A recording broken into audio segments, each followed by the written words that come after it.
Welcome friends. So today we are going to start with a new chapter of biology, that is excretory system. तो बच्चे excretory system में हम क्या पढ़ेंगे, इसके अंदर excretion क्या होता है, excretion जरूरी क्यों है, फिर excretion जो होता है वो किस किस मटेरियल का होता है, फिर excretory system जो है वो किससे बना हुआ है, या उसको हम urinary system भी कह देते हैं, फिर नेफ्रॉन, यूरिन फॉर्मेशन, ये सब हम इसके अंदर पढ़ेंगे। तो सबसे पहले excretion होता क्या है? What is excretion? Excretion is the process of removal of nitrogenous waste from the body. मतलब हमारी बॉडी में से जो नाइट्रोजनस वेस्ट बाहर निकलेगा उसको हम क्या कहते हैं? excretion. The process of removal of nitrogenous waste from the body. Body से नाइट्रोजनस वेस्ट को बाहर निकालना, उसको हम क्या कहते हैं? एक्सक्रीशन कहते हैं। ठीक है। अब हमारे पास अगर देखा जाएगा एक्सक्रीशन के बेस पर, तो हमारे जो ऑर्गेनिजम्स होते हैं उनको हम अलग अलग कैटेगरी में बांट सकते हैं। जैसे कि पहला अमोनोलिज्म, यूरिकोटेलिज्म, या फिर हम इसको अमोनोटैलिक कह देते हैं। Ammonotelic, uricotelic, ureotelic and aminotelic. ठीक है बच्चे। अब अमोनोटैलिक का मतलब क्या है? जिसका जो एक्सक्रीटरी प्रोडक्ट होगा वो क्या होगा? अमोनिया होगा। जैसे हमारे मोस्टली एक्वेटिक एनिमल्स होते हैं, ठीक है, मोस्टली एक्वेटिक एनिमल्स जो होते हैं वो हमारे इसमें आ जाते हैं, जैसे बोनी फिशेस वगैरह हो गई। यूरिकोटैलिक, जिसमें यूरिक एसिड जो होता है वो हमारा एक्सक्रीटरी प्रोडक्ट होता है, और ये किसमें होता है? जो हमारे बर्ड्स होती है मोस्टली, इनके अंदर पाया जाता है। यूरियोटैलिक, जिनका एक्सक्रीटरी प्रोडक्ट यूरिया होता है, जैसे मोस्टली मैमल्स हो गए, फिर मरीन फिशेस हो गई, राइट। फिर अमीनोटैलिक, जिसमें एक्सक्रीटरी प्रोडक्ट क्या आता है? अमीनो एसिड्स आ जाते हैं। क्या आते हैं? Amino acids. ठीक है, ये भी कुछ इनवर्टिब्रेट्स में पाया जाता है। सो एक्सक्रीशन हमें क्यों जरूरी है? एक्सक्रीशन इसलिए जरूरी है ताकि हम जो पॉइजनस सब्सटेंस है हमारी बॉडी में उसको बाहर निकाल सकें, क्योंकि अगर पॉइजनस सब्सटेंस हमारी बॉडी के अंदर रह जाएगा तो हम क्या है? मर जाएंगे। तो इसलिए उसको बाहर निकालना जरूरी है। सो एक्सक्रीशन है क्या? Process of removal of nitrogenous waste from the body. अब हमारे जो एक्सक्रीटरी सिस्टम है इसके अंदर हमारे पास क्या क्या है ये हम देखेंगे अभी, राइट। कि एक्सक्रीटरी सिस्टम जो है हमारा वो किससे बनता है, फिर जो हमारी उसकी फंक्शनल यूनिट क्या होती है। ठीक है बच्चे, तो ये चीज नोट डाउन कर लो पहले। तो बच्चों ये हमारा एक्सक्रीटरी सिस्टम है, या फिर हम इसको यूरिनरी सिस्टम भी कहते हैं। जो हमारा यूरिनरी सिस्टम है ये किससे बना है? Pair of kidney, ureter, urinary bladder and urethra. ये हमारा कंपोनेंट है किसके? यूरिनरी सिस्टम के। अब बात की जाए तो जो किडनी होती है, हमारी किडनी कैसी होती है? Kidney is bean shaped. It is bean shaped. देखो जैसे हमारी क्या है? बीन, जैसे राजमा होता है उस तरह का होता है, right. 10 to 12 centimetre in length, 10 to 12 centimetre in length, 5 to 7 centimetre in breadth, right, या विड्थ जो होती है, और 2 to 3 सेंटीमीटर इन थिकनेस जो हमारी किडनी होती है, राइट। और एक किडनी का एवरेज जो होता है 120 to 170 ग्राम वेट होता है। जो हमारी किडनी होती है ये मेसोडर्म से बनती है। मेसोडर्म, क्योंकि हमारे जो ट्रिप्लोप्लास्टिक में हमारी 3 लेयर होती है, एक्टोडर्म, मेसोडर्म और endoderm. So kidney originate from mesoderm. अब हमारी किडनी जो है ये लोकेटेड कहां पे होती है? It is located it is located between the last thoracic and third lumbar. जो हमारा वर्टिकल कॉलम है पीछे, उसमें लास्ट थोरैकिक होता है। थोरैकिक ऊपर वाला सबसे पहले हमारे वर्टिकल कॉलम में क्या होता है, सर्वाइकल, फिर थोरैकिक। थोरैकिक का जो आखिरी है और उससे लंबा का जो तीसरा होता है, उसके वर्टिब्रे के बीच में प्रेजेंट होती है। या फिर हम ये कह सकते हैं कि just below the diaphragm, just below the diaphragm. अब जो हमारी किडनी है दो है, लेफ्ट और right. Right kidney is smaller, right kidney जो होती है इज स्मॉलर, ठीक है जी। राइट किडनी स्मॉलर होती है और लोअर, थोड़ा लोअर साइड पर होती है। क्यों होती है? क्योंकि वहां पर क्या आता है, लीवर जो होता है, लीवर जो है वो स्पेस ऑक्यूपाई करता है। इसकी वजह से जो हमारी राइट किडनी होती है वो छोटी होती है, ठीक है बच्चे।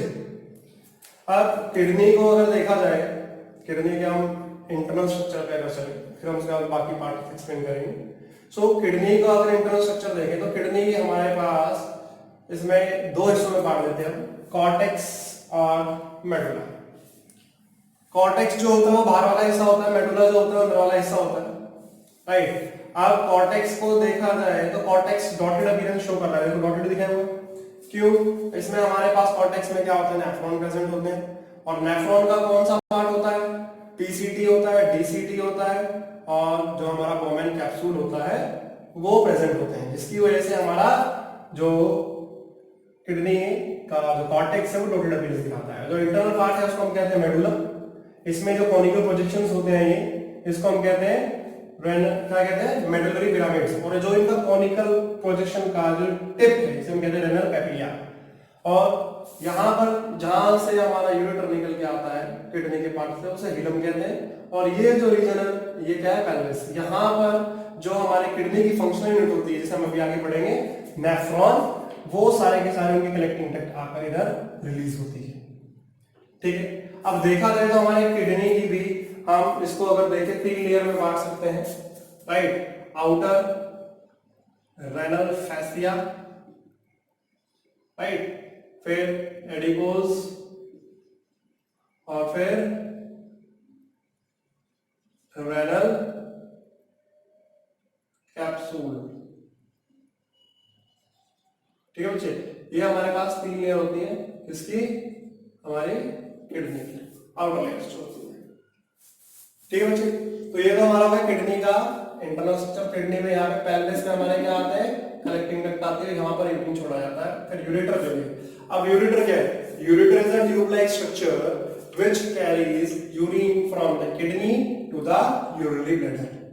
और urinary bladder कैसा होता है? urinary bladder is pear shaped, right? और इसमें इलास्टिक मसल्स होते हैं। क्या होते हैं? Elastic muscles. यूरेटर जो है यूरिन यहाँ पे जाके छोड़ेगा। Urine is temporary stored in urinary bladder, ठीक है बच्चा।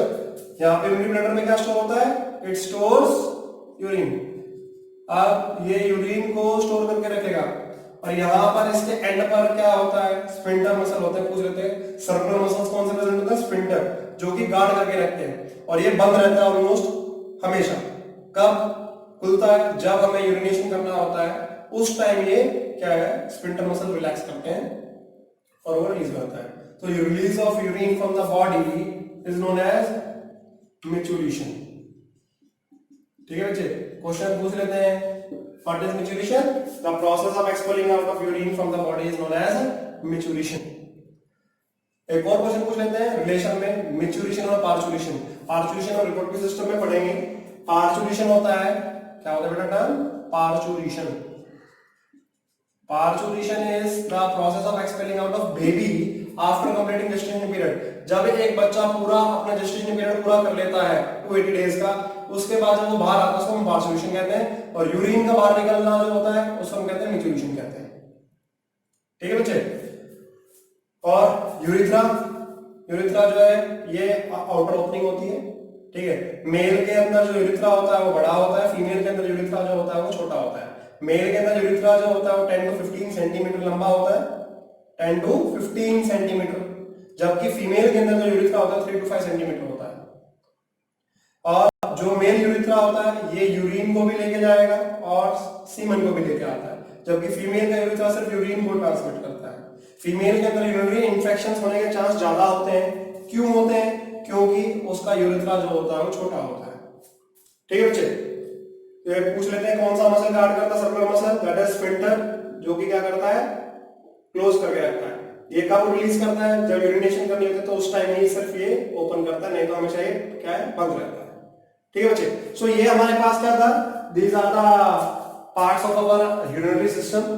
तो बच्चा इसको देख लो, नोट डाउन कर लो ये चीजें। अब ये फिर हम नेक्स्ट हम देखेंगे जो फंक्शनल यूनिट ऑफ किडनी है, functional unit of kidney that is nephron. ये क्वेश्चन पूछ लेते हैं what is the functional unit of kidney, nephron.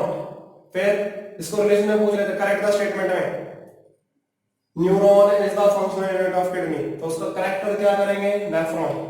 तो ऐसा करेक्ट द स्टेटमेंट में भी दे सकते हैं। ठीक है बच्चे, सो इसको नोट डाउन करो। तो बच्चों ये हमारा नेफ्रॉन का डायग्राम है। नेफ्रॉन कहते हैं या फिर यूरिनिफेरस ट्यूब्यूल कहते हैं या फिर किडनी ट्यूब्यूल्स कहते हैं या फिर रेनल ट्यूब्यूल्स कहते हैं। Nephron, uriniferous tubules, kidney tubules या रेनल ट्यूब्यूल्स। सो नेफ्रॉन जो है हमारी किडनी के अंदर देखा जाए तो millions of nephron are present, million of nephron are present. अब नेफ्रॉन को देखा जाए तो हम नेफ्रॉन को दो कैटेगरी में बांट सकते हैं। कौन से? कॉर्टिकल और मेडुलरी। अब कॉर्टिकल नेफ्रॉन जो होते हैं 80% जो ज्यादा प्रेजेंट होते हैं कॉर्टिकल होते हैं, मेडुलरी कितने होते हैं, 20% प्रेजेंट होते हैं। कॉर्टिकल का लूप ऑफ हेनले जो होता है, लूप ऑफ हेनले वो छोटा होता है, ये जो होता है, जबकि इसमें मेडुलरी में लूप ऑफ हेनले बड़ा होता है, लूप ऑफ हेनले बिग होता है और इसलिए वो एम्बेडेड रहता है अंदर की तरफ। ठीक है बच्चे, अब ये देखिए कि हमारे पास जो नेफ्रॉन है, पूछ रहे थे फंक्शनल यूनिट ऑफ किडनी क्या है, दैट इज नेफ्रॉन। अब नेफ्रॉन का जो स्ट्रक्चर है ये हमने आपको बना के दिखा है। अब इसमें एफरेंट आर्टरियोल और इफरेंट आर्टरियोल में डिफरेंस पूछ लेते हैं कि एफरेंट आर्टरियोल और इफरेंट आर्टरियोल में क्या फर्क है। एफरेंट आर्टरियोल जो है वो कहां से लेके आ रही है, वो जो हमारी ऑर्टा है, ठीक है, डोर्सल ऑर्टा, वहां से ब्लड लेके आ रही है, राइट। और एफरेंट आर्टरियोल जो है वो ब्लड लेके जा रही है कहां पर, वेना कहा में। एफरेंट आर्टरियोल और इफरेंट आर्टरियोल, एफरेंट आर्टरियोल का डायमीटर जो होता है वो बड़ा होता है, देखो मोटा बना रखा है, डायमीटर इज मोर, इसका लेस डायमीटर होता है। इसके अंदर urea content is high, urea content is high, इसमें क्या होगा, लेस होता है। ठीक है बच्चे, ये आर्टेरियल ब्लड लेके आता है, आर्टेरियल ब्लड, ये वेनल ब्लड लेके जाता है। ठीक है बच्चे, सो हमारे पास क्या है, एफरेंट आर्टरियोल और इफरेंट आर्टरियोल। एफरेंट आर्टरियोल जो है कहां पे, ऑर्टा से आ रहा है, ठीक है, और ये डायमीटर इसका क्या है, चौड़ा होता है। इफरेंट आर्टरियोल देखो डायमीटर कैसा है, पतला है, छोटा है। एफरेंट आर्टरियोल में जो कंटेंट है वो ऐसा कंटेंट होगा, ज्यादा होगा, और इफरेंट आर्टरियोल में क्या होगा, कम होगा। ठीक है बेटे, ओके। वो जो एफरेंट आर्टरियोल है कहां पे जाके इंफीरियर वेना का पहुंच जाएगी, जबकि ये ऑर्टा से निकल के आती है। ठीक है, इज इट ओके। अब फिर ग्लोमेरुलस पूछ लेते हैं, what is glomerulus. It is a tuft of capillaries, क्या होता है, tuft of capillaries is known as glomerulus. अब कैपिलरीज जो सिंपल एक लेयर से बनेगी एंडोथेलियम से, ठीक है, एक्सटर्नल मटेरियल करवाती है। ये जो यू शेप का अपना एक स्ट्रक्चर है, बॉमेन कैप्सूल कहते हैं, क्या कहते हैं, बॉमेन कैप्सूल। अब बॉमेन कैप्सूल और ग्लोमेरुलस अगर एक साथ मिल जाए तो उसको हम कहते हैं मालफिजियन कैप्सूल। ठीक है, बॉमेन प्लस ग्लोमेरुलस, उसको हम क्या कहते हैं, मालफिजियन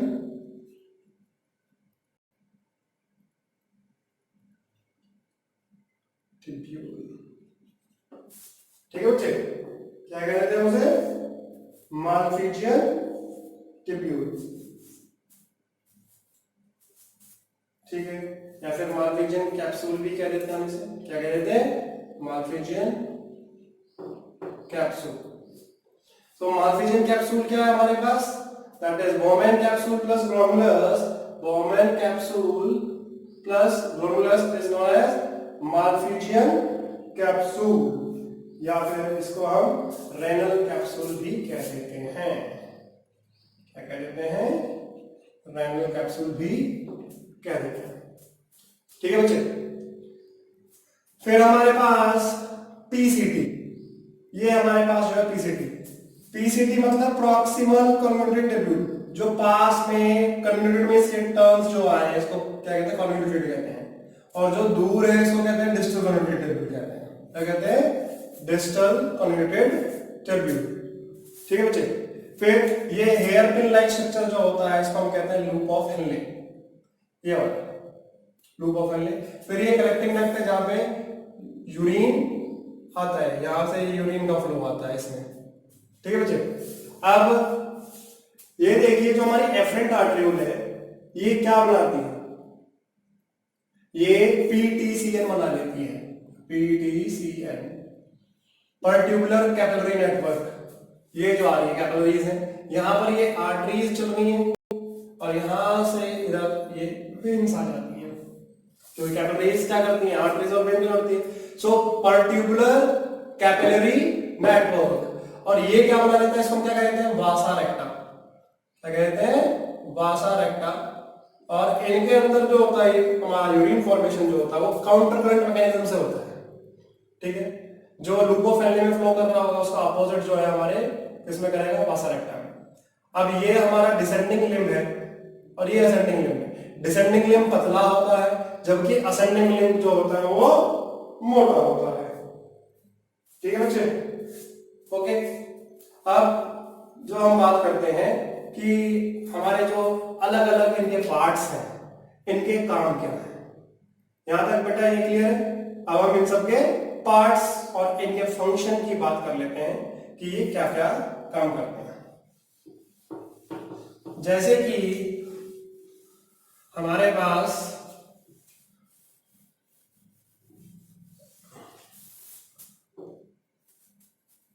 पीसीटी और डीसीटी है, पहले इनके काम की बात कर लेते हैं, पीसीटी और डीसीटी। उसके बाद हम किसकी बात करेंगे, जो हमारा लूप ऑफ हेनले है। पीसीटी और डीसीटी का ऑलमोस्ट काम सेम होता है। पीसीटी जो है ये क्या करती है, और DCT absorption of water and electrolyte bicarbonate ions, इसका तो एब्जॉर्प्शन करती है। और सिक्रीशन जो होता है वो किसका करता है, H पॉजिटिव, K पॉजिटिव और इनका तो सिक्रीशन किया जाता है। आप यहाँ पे एरो बना के लिख सकते हो, इसमें यहाँ पर ऐसे लिख भी सकते हो कि बाहर को जा रहा है उसका एब्जॉर्प्शन है। तो पीसीटी और डीसीटी क्या करते हैं, absorption of water and electrolyte और बाइकार्बोनेट आयंस, और सिक्रीशन जो होता है वो H पॉजिटिव, K पॉजिटिव और अमोनियम आयंस का होता है। ठीक है बच्चे, और ये हमारी पीएच को मेंटेन करके रखते हैं, आयनिक बैलेंस को मेंटेन करते हैं। ठीक है, इसका नाम है पीसीटी का और डीसीटी का। ठीक है बच्चे, इसके बाद हमारा जो लूप ऑफ हेनले है, क्या है, लूप ऑफ हेनले। अब ये लूप ऑफ हेनले हमारा क्या है, असेंडिंग और डिसेंडिंग लिम्ब। मैंने बताया कि डिसेंडिंग लिम्ब जो है ये कैसा है, पतला है, और असेंडिंग लिम्ब क्या है, मोटा है। ठीक, जो डिसेंडिंग लिम्ब है, डिसेंडिंग लिम्ब और ये ascending limb, descending limb is permeable to water, it is permeable to water, whereas ascending limb is permeable to salt. Descending limb is impermeable to salt, impermeable to salt, और जबकि ascending limb क्या है, permeable to salt है। तो इससे counter current बनता है।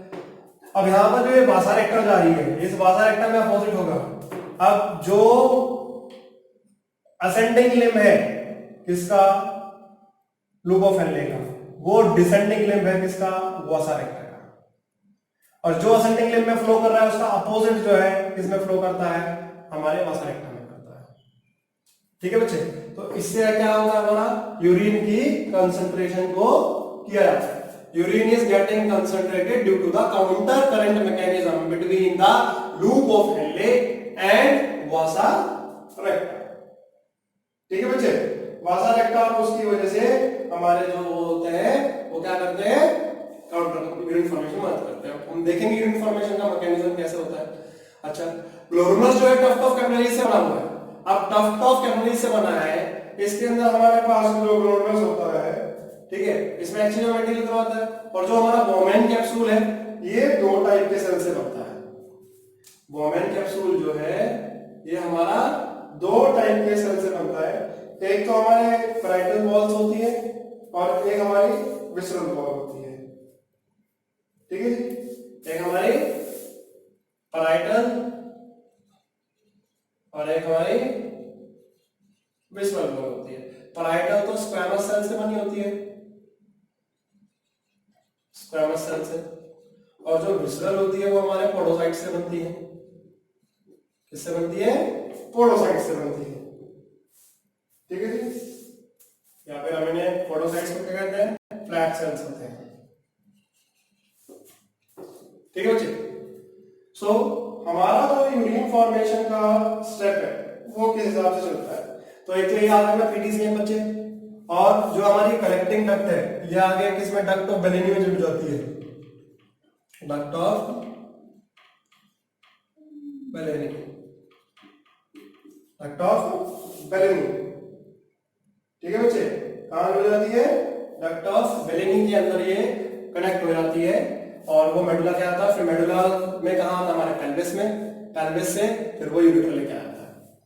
ठीक है बच्चे, तो अब हम यूरिन फॉर्मेशन का स्टेप देखेंगे। तो हमारा यूरिन फॉर्मेशन जो होता है वो किस हिसाब से होगा, फिर यूरिन जो होता है उनका कॉम्पोजिशन क्या है, किस चीज से बना होता है यूरिन, कैसा होता है, राइट, इसके बारे में हम बात करेंगे अभी। तो जो हमारा यूरिन फॉर्मेशन है,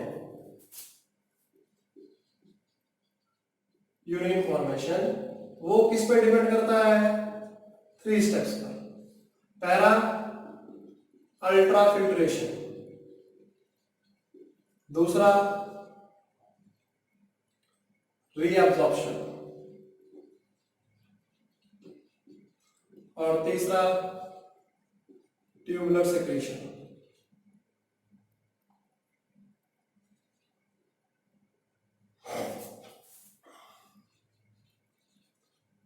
ठीक है बच्चे, तो ultra filtration, reabsorption and tubular secretion.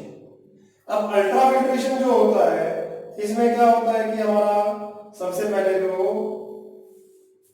हमारा फिल्ट्रेट होता है, ग्लोमेरुलर फिल्ट्रेट, वो बना जाता है। ठीक है, तो इसके अंदर क्या होता है, हमारा जो ब्लड है वो ग्लोमेरुलस से पास करेगा। ठीक है, so the formation of glomerular filtrate, glomerular filtrate. अब हमारा जो फिल्ट्रेट बनता है ये GFR होता है, glomerular filtration rate, it is 125 ml पर मिनट होता है, जिसके मुताबिक कुल मिला के 180 लीटर हमारा फिल्ट्रेट बनता है। ठीक है जी, 180 लीटर एक दिन के अंदर, सो 125 ml पर मिनट होता है। तो अल्ट्रा फिल्ट्रेशन में क्या होगा कि जो हमारा ब्लड है वो कहां से पास होगा, ग्लोमेरुलस से, जब ग्लोमेरुलस से पास करेगा तो ग्लोमेरुलस से पास करेगा इसमें किससे होती है, एंडोथेलियम से बनी होती है। किससे बनी होती है, एंडोथेलियम से। फिर हमारे पास जो हमारे पोडोसाइट्स होते हैं बोमेन कैप्सूल में, बोमेन कैप्सूल में हमारे क्या होते हैं, पोडोसाइट्स होते हैं। और सिंपल एपिथेलियम होती है हमारी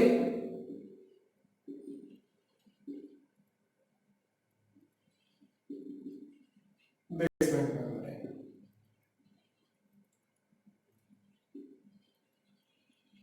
अब जब हमारा ब्लड इससे पास करता है तो हमारे पास क्या क्या चीज है, ठीक है।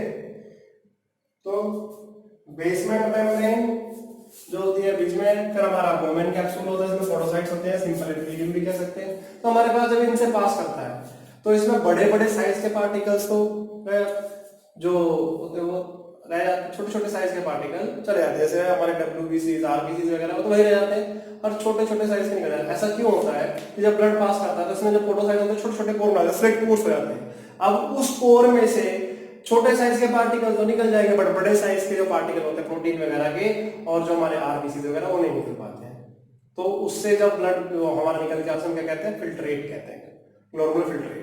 और प्रेशर फ्लो कर, प्रेशर के कारण क्या होता है, प्रेशर बढ़ जाता है, उस कारण से मूवमेंट होती रहती है। अब तो सबसे पहला काम क्या हमारा, अल्ट्रा फिल्ट्रेशन। अल्ट्रा फिल्ट्रेशन क्यों कहते हैं पता लगा, क्योंकि इसमें जो बड़े साइज के पार्टिकल है वो पास नहीं कर पाते, छोटे छोटे साइज के पार्टिकल पास कर जाते हैं, ठीक है। अब इसके बाद हमारा रीअब्जॉर्प्शन, क्योंकि हमारा फिल्ट्रेट 180 लीटर होना है, अब उतना ही फिल्ट्रेट बन गया है तो इसका अगर हम मान के चलो इतना यूरिनेट करते हैं तो हम पूरे दिन जो है कहां पर रहते हैं, वॉशरूम में रहते हैं। तो इसलिए जो क्या होता है कि ग्लोमेरुलर फिल्ट्रेशन रेट से जीएफ जो हमारा होता है रीअब्जॉर्प्शन किया जाएगा, जो एसेंशियल चीजें हैं इसके अंदर से वो रीअब्जॉर्ब कर ली जाएंगी और यूरिन को कंसंट्रेट किया जाएगा, राइट। अब रीअब्जॉर्प्शन जो होता है हमारे पास, रीअब्जॉर्प्शन जो होता है वो हमारे पास एक्टिव भी होता है और पैसिव भी होता है, एक्टिव और पैसिव। पैसिव में किसी की एनर्जी की जरूरत नहीं लगती है, एक्टिव में एनर्जी की जरूरत लगती है। अब पैसिव किसका होगा, वाटर का होगा और बाइकार्बोनेट आयंस का होगा, राइट। और कुछ हद तक हमारे Na पॉजिटिव का भी होता है, ठीक है। फिर एक्टिव एब्जॉर्प्शन किसका होगा, गाना से याद रखना है आपको, किससे, गाना, सोडियम, ग्लूकोज, अमीनो एसिड्स, ठीक है। तो स्पेसिफिकली अगर कहें तो हमारा एक्टिव एब्जॉर्प्शन किसका होता है, ग्लूकोज और अमीनो एसिड का। सोडियम जो है दोनों के दोनों दिखा देता है, पैसिव एब्जॉर्प्शन भी करता है और एक्टिव एब्जॉर्प्शन भी करता है। तो एसेंशियल जो हमारे एलिमेंट्स हैं उनका क्या किया जाएगा, यहाँ पर रीअब्जॉर्प्शन कर लिया जाएगा, राइट। उसका ट्यूबुलर सिक्रीशन, ट्यूबुलर सिक्रीशन मैंने अभी आपको बताया था कि हमारे पीसीटी और डीसीटी जो है वो क्या करते हैं, H पॉजिटिव, K पॉजिटिव और अमोनियम आयन सिक्रीट करते हैं, जो कि क्या करते हैं, यूरिन को कंसंट्रेट करने में मदद करते हैं, ठीक है बच्चे। अब हमारा जीएफआर जो है ग्लोमेरुलर फिल्ट्रेशन रेट जो था वो कितना, 125 ml पर मिनट है। अब ये बनवाता कौन है, ये हमारे पास एक स्पेशल अपरेटस होती है जिसे हम कहते हैं JGA, JGA, juxta glomerulus apparatus, ठीक है। ये हमारा जो है जीएफआर को कंट्रोल करता है, ठीक है। अगर हमारा ग्लोमेरुलर फिल्ट्रेशन रेट घट जाता है तो जेजीए जो है हार्मोन सिक्रीट करता है रेनिन, और फिर ये रेनिन क्या करेगा, रेनिन जो है ये एंजियोटेंसिनोजन को,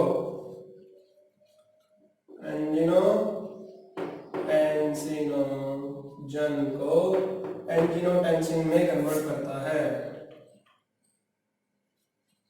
एंजियोटेंसिन 1 और 2। फिर ये जो एंजियोटेंसिन है ये क्या करती है, हमारा फिल्ट्रेशन प्रेशर के हिसाब से कंट्रोल करके ये हमारा बनाती है, ठीक है बच्चे। सो हमारा जो रीअब्जॉर्प्शन है, ट्यूबुलर सिक्रीशन है और अल्ट्रा फिल्ट्रेशन है, ये क्या करते हैं, हमारा यूरिन फॉर्मेशन करवाते हैं। ठीक है जी। तो जेजी सेल्स अगर हमारा ग्लोमेरुलर फिल्ट्रेशन रेट घट जाएगा तो क्या होगा, जेजी सेल्स एक्टिवेट होंगे जस्ट ग्लोमेरुलर के, और जेजी सेल्स क्या करेंगे, रेनिन को सेक्रेट करेंगे। रेनिन क्या करेगा, वो हमारे जीएफआर जो घटा है उसको वापस नॉर्मल ले आता है। ठीक है बच्चे। सो हमारा जो JGA apparatus है, extra glomerular apparatus help in the controlation of glomerular filtration rate, GFR जो होता है उसको कंट्रोल करता है। ठीक है बच्चे। अब जो हमारा GFR बन गया, यूरिन फॉर्मेशन हो गया, तो हमारा जो यूरिन है ये यूरिन कैसा होता है, राइट, ये जो यूरिन है ये कैसा होता है, it is slightly yellowish in colour. ठीक है बच्चे, यूरिन जो होता है हमारा वो कैसा होता है, स्लाइटली येलोइश इन कलर होता है। और वो किसकी वजह से होता है, it is due to the urochrome. ठीक है, यूरिन जो होता है, यूरिन येलोइश इन नेचर होता है, किसकी वजह से होता है यूरिन का कलर, यूरोक्रोम की वजह से होता है। यूरोक्रोम क्या है, ये बाइल पिगमेंट्स जो होते हैं उसमें से आता है। बाइल पिगमेंट कौन से, बिलिरुबिन और बिलिवर्डिन जो होते हैं उससे बनता है, right. It is slightly acidic in nature,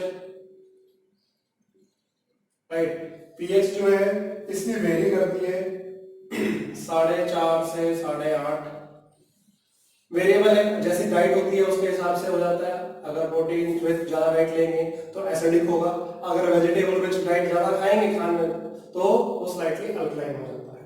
तो पीएच वेरी करता है, एवरेज जो होती है पीएच इसकी 6 मानी जाती है, एवरेज पीएच। फिर यूरिन जो होता है इसमें से बदबू भी आती है भाई, फाउल स्मेल कम्स। क्यों होता है, क्योंकि ये डिकम्पोज कर जाता है। हमारे यूरिन में क्या होता है, यूरिया होता है, और यूरिया डिकम्पोज कर जाएगा तो वो क्या दे देगा, अमोनिया देगा, और इस अमोनिया की वजह से क्या आती है, स्मेल। तो बच्चे हमारा जो यूरिन का कंपोजिशन है वो क्या होता है, उसके अंदर 95% तो वाटर रहता है। ठीक है, 2% उसमें क्या होता है, यूरिया होता है। 2.6% उसमें क्या होता है, यूरिक एसिड होता है, राइट। और उसमें 0.3% जो आता है वो क्रिएटिन हो सकता है और अमोनिया हो सकती है। तो हमारा यूरिन जो होता है ये इस कंपोजिशन से पाया जाता है। ठीक है बच्चे, तो ये यूरिन की कंपोजिशन लिख लीजिए आप,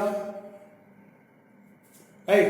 अब जो हमारे पास यूरिन है ये मैक्सिमम, इसके अंदर जो नाइट्रोजनस वेस्ट है वो कहाँ पाया जाएगा और लीस्ट कहाँ पाया जाएगा। तो बच्चे याद रखना, मैक्सिमम जो होगा वो कहाँ पे आएगा वेस्ट, हेपेटिक वेन में। किसमें, हेपेटिक वेन के अंदर मैक्सिमम आएगा, और लीस्ट जो आएगा वो किसमें आएगा, रेनल वेन के अंदर। क्यों सबसे ज्यादा क्यों होता है, क्योंकि यूरिया का फॉर्मेशन ही जो होता है वो लीवर में होता है।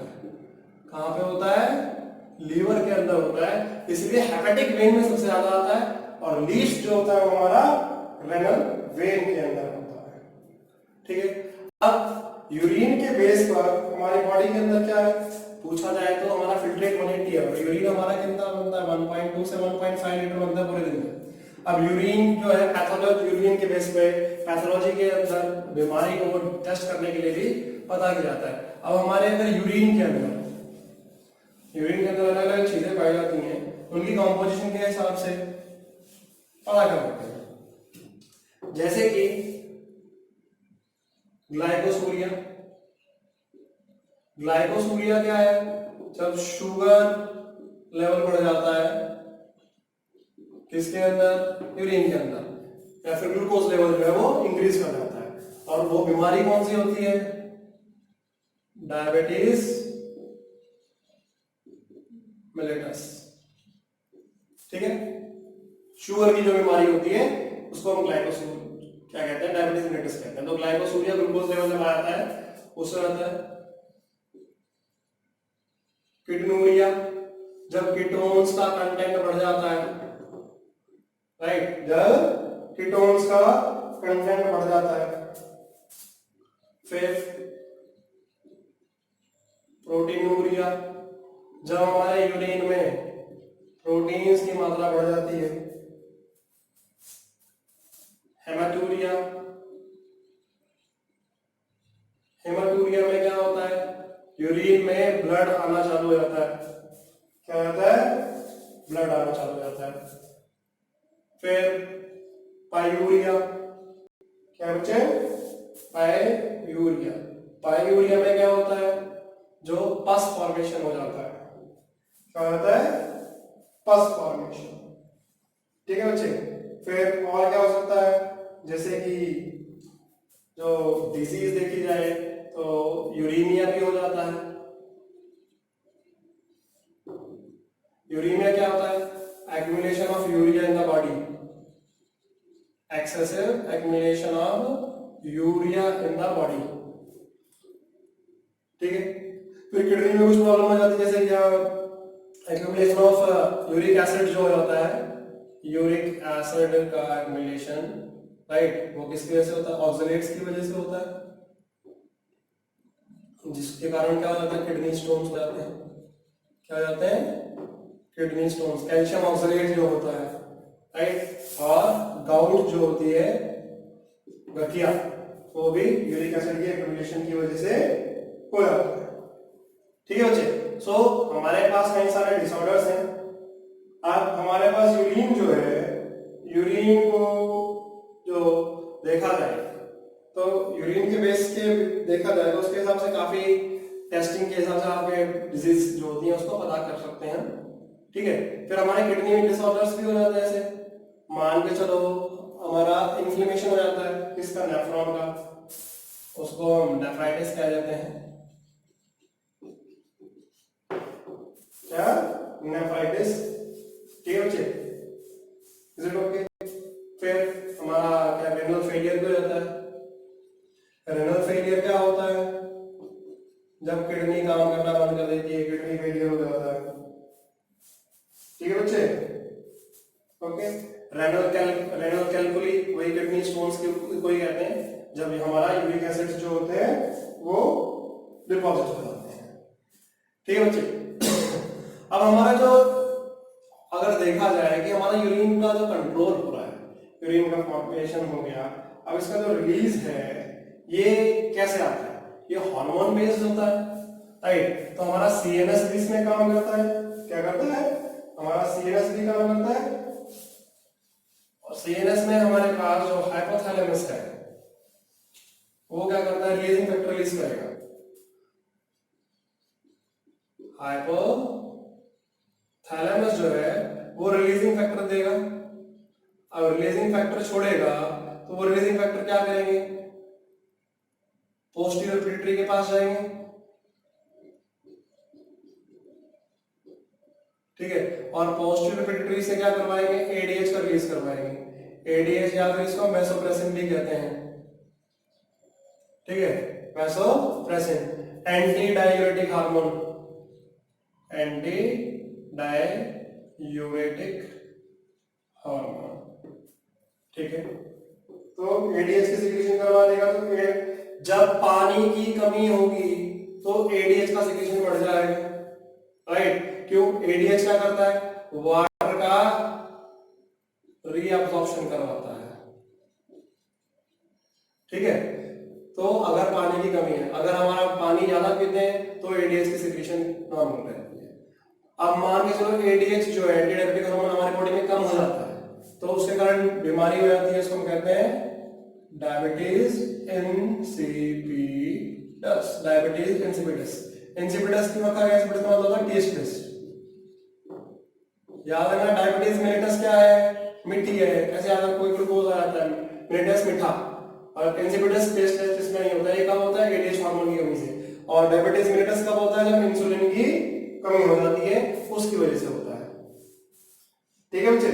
सो जब हमारे बॉडी के अंदर क्या होगा, पानी की कमी होगी तो एडीएच की सिक्रीशन इंक्रीज हो जाती है। क्यों? रीअब्जॉर्प्शन ऑफ वाटर को कराने के लिए। ठीक है, इज इट ओके? तो वो हमारा क्या करता है, कॉन्स्ट्रक्शन करवा देगा। कॉन्स्ट्रक्शन कराएगा तो प्रेशर जो है वो फिल्ट्रेशन का बढ़ा देगा।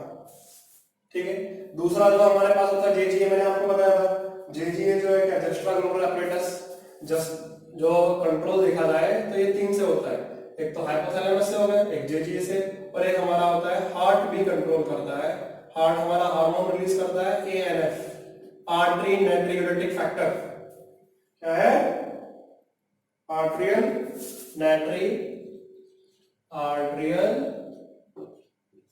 नाइट्रियोरेटिक फैक्टर। ठीक है बच्चे। तो नाइट्रियोरेटिक फैक्टर ये क्या करता है, डायलेशन करवाएगा। ये कौन? हार्ट के ऑरिगन सीक्रेट करते हैं, और ये हमारा क्या कराता है, डायलेशन करवाएगा, जिसके कारण ब्लड प्रेशर घट जाता है। इट डायलेट्स द वेसल, बड़ा करेगा उनको, जिसके कारण क्या होगा, प्रेशर जो है वो डिक्रीज कर जाएगा, तो जीएफआर घटा देगा। ठीक है। जबकि जेजीए सेल क्या करता है, ये जीएफआर को बढ़ाता है, जीएफआर को इंक्रीज करता है। क्यों? प्रेशर इंक्रीज कर देता है।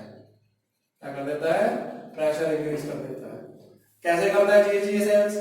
ये क्या करेगा, रेनिन रिलीज करेगा।